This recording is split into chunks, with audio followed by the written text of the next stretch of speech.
बरं सर्वांनी सन्मान्य उपस्थित आपण सर्वांनी बसून घ्या. आज क्रीडा संकुलाच्या नियोजित क्रीडा संकुलाचं येडगाव येथे भूमिपूजन होत आहे. 5 कोटी रुपयाचा निधी शासनाने आपल्याला दिला आहे. आजच्या या कार्यक्रमाला क्रीडा अधिकारी पुण्याचे आमचे सन्मान्य जन्मराज लकडे, आमच्या सन्माननीय तालुका क्रीडा अधिकारी जिल्ह्याच्या शोभाताई पालवे, सन्माननीय आमच्या तहसीलदार ज्यांच्याकडे नायब तहसीलदार चार्ज आहे आमच्या नस्कर मॅडम, उपस्थित आमच्या पुणे शहरचे शेटे सन्माननीय बाबाश्री आदरणीय जाधव साहेब आणि उपस्थित सर्व सन्माननीय व्यासपीठ कॉन्ट्रॅक्टर आमच्या बसलेत, पंकजचे कणसे उद्योजक इथे आमचे बसलेले आहेत, सरपंच सन्मान्य मयूरजी पवार साहेब, त्याप्रमाणे आमचे पाटवार साहेब या ठिकाणी उपस्थित आहेत. उपस्थित सर्व तालुक्यातले सन्माननीय पदाधिकारी, येडगावचे सरपंच आदरणीय जाधवताई, उपसरपंच सन्माननीय आमचा नेरकर, सन्माननीय अजय भाऊ आणि उपस्थित राऊत सर इथं बसलेले क्रीडा अधिकारी आमच्या जिल्हा तालुक्याचे क्रीडा शिक्षक, उपस्थित सर्व सन्माननीय बंधू आणि भगिनी. खरं तर खूप वर्षाचं स्वप्न आज शेजारच्या बाकीच्या तालुक्यामध्ये क्रीडा संकुल उभं राहिलं, पण आपणच पाठीमागं राहिलो आणि खंत माझ्या मनामध्ये होते. म्हणून मागच्या वेळेला येडगावच्या ठिकाणी येडगाव खरं तर पुनर्वसित झालं. येडगावने एवढं मोठं सोचलंय, हे जे धरण उभं आहे येडगावचं ते पण आपल्या जमिनी उभं आहे आणि सर्व महाराष्ट्राला पाणी पोचवायचं काम येडगावकर करतात. कारण हे सप्लाय असलेलं धरण, परंतु याच्यामध्ये अनेकांची घरं गेली, दारं गेली, शेत्या गेल्या, परंतु येडगावकर काय खंबीर राहिले, ते इथून डगमगले नाही. या सर्वांनी पुनर्व्यवस्थेची उंची वाढवली आणि आदर्श गाव कशाला म्हणतात, येडगावने ती एक वेगळ्या पद्धतीची शृंखला महाराष्ट्रासमोर ठेवली. येडगावने मध्यंतरीच्या काळामध्ये सामुदायिक विवाह सोहळे केले असतील, हरिनाम सप्ताह केले असतील, अतिशय देखणे केले. तुम्ही एक वेगळी शिस्त या तालुक्याला लावली. त्यामुळे येडगावकरांचा नेहमी सातत्याने अभिमान मला राहिलेला आहे. इथून मागच्या 5 वर्षाच्या 14 ते 19 मध्ये मी प्रचंड कामं केले, जी कामं माहीत नव्हती. इथून मागच्या काळामध्ये विकासाचा स्तर कशाला म्हणतात हा कधी कुणाला माहीत नव्हता. ही सगळी कामं आपण या येडगावच्या परिसरामध्ये दिली. येडगावच्या सत्ता परिवर्तन झालं, अनेक वर्षानंतर जर स्वप्न आपलं पूर्ण झालं, तालुक्याच्या असलेल्या बॉडीमध्ये तुम्ही महत्वाचे कार्यकर्ते म्हणून त्या ठिकाणी जबाबदारी खात्यावर घेतली. अर्थात बाबाजींचा आशीर्वाद तुमच्या पाठीमागे होताच, पण हे सगळं आपण पुढे घेऊन जात असताना आपल्या या क्रीडा संकुलाबरोबर आता ITI जो आपल्या येडगावला आहे पुढे, ते सुद्धा आपण तातडीने ओपनचा ITI आहे.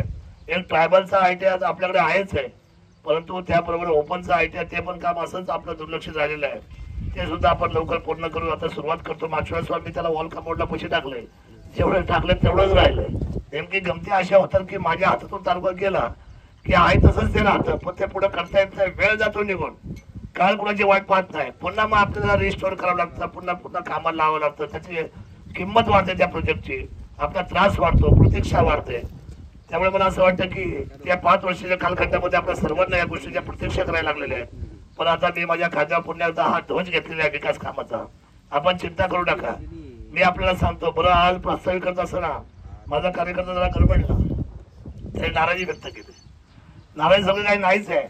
या 5 वर्षामध्ये जे काही झालं ते 5 वर्ष आपण करून दाखवलं. आता ही सुरुवात झालेली आहे आणि इथून पुढे भरपूर कामं करायचे. येडगाव माझ्या आवडीचं गाव आहे. या गावाला मी दत्तक घेतो हे आजच सांगतो. काय माझ्यासाठी करायला काय मला काय खूप गोष्टी काय फार अवघड नाही. करोड रुपयाचा पैसा माझ्यासाठी नथिंग आहे. हे माझ्या आयुष्यात नेहमीच आहे. नितीन गडकरी साहेब कसे म्हणतात की पैसा ही फार मोठी वस्तू नाहीये, पैसा कसा खर्च करायचा त्याचा प्लॅनिंग व्हायला पाहिजे. आपण येडगावने चांगल्या पद्धतीचा आराखडा तयार करा आणि उद्याच्या या काही दिवसांमध्ये 2 वर्षाच्या आतमध्ये येडगावची कुठल्याही जमिनीवर जाणारा रस्ता, शेताकडे जाणारा रस्ता आणि कुठलीही अडचण, स्मशानभूमी असेल, संरक्षण भिंत असेल, व्यायामशाळा असेल, एकही गोष्ट बाकी राहणार नाही याची काळजी, त्याचा आराखडा मात्र आपण डेव्हलप करा. नाना इथं साक्षीला आहे आणि मी एकदा शब्द दिला म्हणजे दिला. तुम्हाला माहिती आहे की एकदा बोलल्यानंतर त्याच्यामध्ये मी पाठीमागे जात नाही. त्यामुळे आपण सर्वांना खरं तर ते 5 वर्षाचा बॅकलॉग झालं नसतं ते आतापर्यंत केव्हाच झालं असतं, बरोबर ना पाटील. पण 5 वर्ष गेले बाया आपली. देरकरवाडीचं आमचं राहिले काम, त्यालाही पैसे टाकले, ते पुन्हा पाठीमागे आले. ही सगळी कामं आपण करू, तुम्ही चिंता करू नका. माझ्या मनामध्ये नेहमी विकास कामाचा ध्यास असतो. आज तालुक्याचे आणि आपल्या सन्मानित जिल्ह्याचे दोन्ही महत्वाचे अधिकारी या ठिकाणी उपस्थित आहेत. साहेब, आपण जे करणार आहात ज्याच्यामध्ये प्रामुख्याने उल्लेख केल्याप्रमाणे हे जिम्नेशियम हॉल आहे, त्याप्रमाणे स्पोर्ट्स हॉल आहे, तालुका क्रीडा ऑफिस आहे, बॅडमिंटन कोर्ट आहे आणि जेंट्स आणि लेडीज टॉयलेट आहे, वॉशरूम आहे. पण याच्यामुळे आपलं भागणार नाही. ही झाली आपली फर्स्ट स्टेज. हा फर्स्ट फेज झाला, पहिला फेज. पण दुसऱ्या फेज मध्ये आपल्याला त्या ठिकाणी 400 मीटरचा जॉगिंग ट्रॅक धावपट्टी आपल्याला तयार करावी लागणार आहे. तिथून आपले कार्यकर्ते आपले म्हणजे सर्व खेळाडू करतील आणि त्याचबरोबर अजूनही अंतर्गत काही व्यवस्था आहेत, बऱ्याचशा गोष्टी आपल्या करायच्या, डेव्हलप करायच्या. आपण एक चांगला आराखडा तयार करा. हे काम एका बाजूला चालू होत असताना सेकंड आराखडा आपला चालू व्हायला पाहिजे, तो ठेवला पाहिजे. नेमकी योग्योगाने अधिवेशन आहे.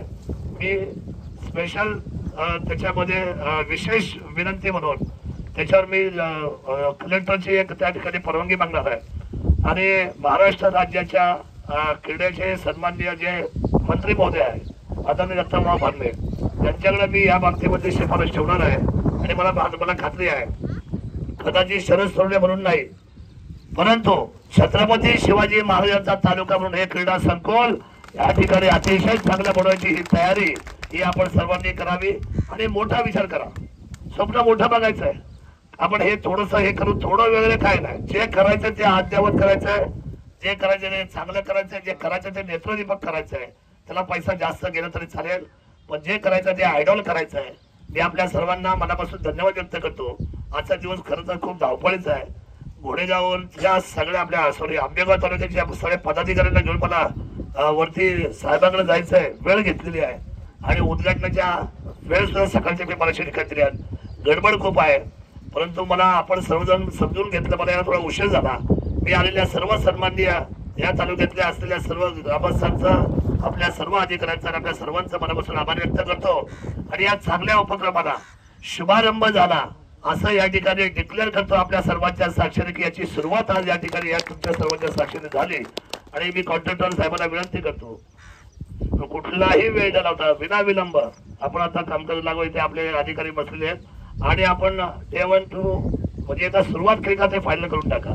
त्याच्यामुळे थांबायचं काही कारण काही. शेतकऱ्यांच्या रस्त्याच्या बाबतीमध्ये आम्ही क्रांतिकारी निर्णय घेतलाय. आपण स्पोर्ट्स संकुल मध्ये न येता आपण बाहेरून त्या ठिकाणी होय नारायणगावची मीटिंग 5 वर्षाच्या मीटिंग मध्ये आपण जे आराखड्यावर दाखवलं आपण होते आणि आपण सर्वांनी मिळून जे सांगितलं त्या गोष्टीला आपण 100% अनुमोदन करून त्या पद्धतीने आपण एक क्रीडा संकुल एका जागी व्यवस्थित घेतलेला आहे. येडगावकरांना मी मुद्दाम धन्यवाद देतो. येडगावकरांनी खूप काय दिले आम्हाला. धरणासाठी जागा दिली, क्रीडा संकुलासाठी जागा दिली, ITI साठी जागा दिली आणि म्हणून मी तुम्हाला दत्तक घेतलंय. माझं पण नाव आहे आमदार शरद सोडले, त्याच्यासाठी मी तुमच्या मागे उभं राहणार आहे. येडगावला काही कमी पडणार नाही. आणि आता हर्षाची नाराजी असल्यामुळे मी काही त्याचं जेवण घेणार नाही. मस्करी केली त्याचं कारण असं आहे, मला खूप धावपळ आहे आज आणि माझ्या कानात सांगायला की जेवणाचं काय बोलणं आज जेवणार नाही. मी आपल्या सर्वांना मनापासूनच्या शुभेच्छा व्यक्त करतो आणि माझ्या शब्दाला विराम देतो. जय हिंद, जय महाराष्ट्र, देश.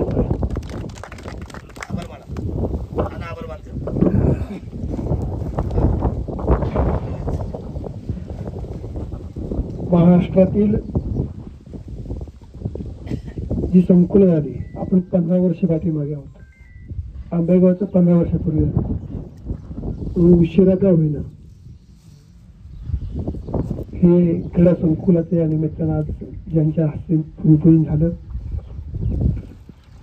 ते तालुक्याचे कार्यसम्राट आमदार आपला माणूस दादा, जिल्हा क्रीडा अधिकारी, तालुका क्रीडा अधिकारी माननीय PSI साहेब, सर्व हे हिंदू व्यासपीठ, आपण सर्व बंधू आणि भगिनी, नायब तहसीलदार मॅडम,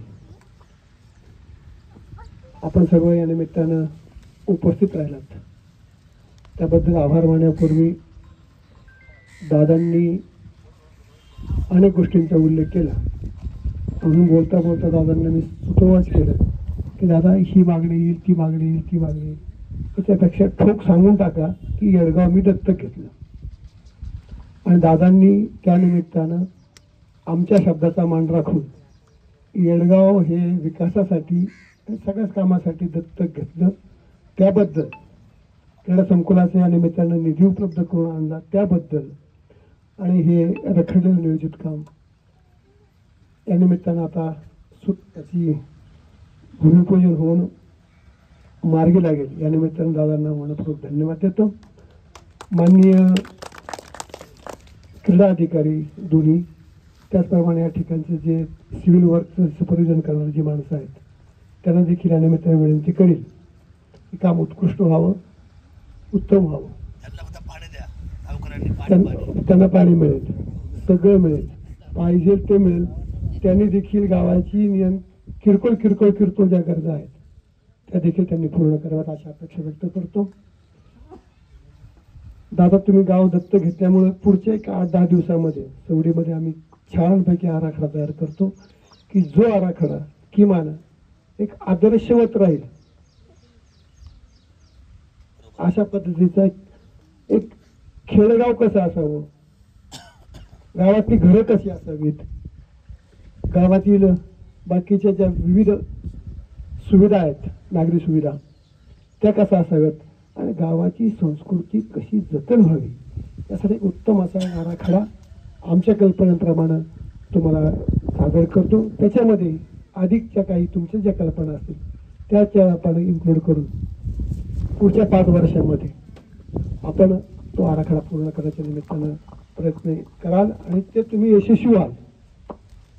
गावाने जो सगळा जर त्याग केला असला तर या वेळेला या इलेक्शनमध्ये गावाने सगळ्यांना बाजूला सारून त्याग केलेला आहे. तो सुद्धा तुमच्याकडं मतदानाचा घवघवीत आणि भला मोठा असा हिस्सा टाकला आहे हे देखील त्यानिमित्तानं मला सांगायला अत्यंत अभिमान वाटतो.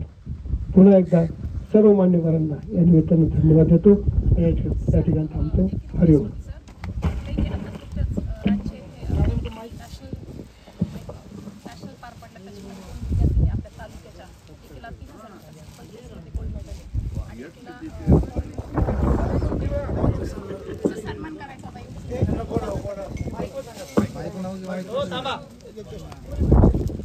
साक्षी बोराडे 23व्या नॅशनल फेडरेशन मध्ये साक्षी बोराडे ह्या विद्यार्थिनीला आपल्या जुन्नर तालुक्याची शान, आपल्या जुन्नर तालुक्याचं कौतुक मानावं वाटेल. तिला 3000 मीटर स्टीपल चेस मध्ये गोल्ड मेडल भेटलेलं आहे. हे आपल्यासाठी खूप मोठी अभिमानाची गोष्ट आहे. म्हणून तिचा सत्कार आपल्या आमदार महोदय साहेबांच्या हस्ते करण्यात येत आहे.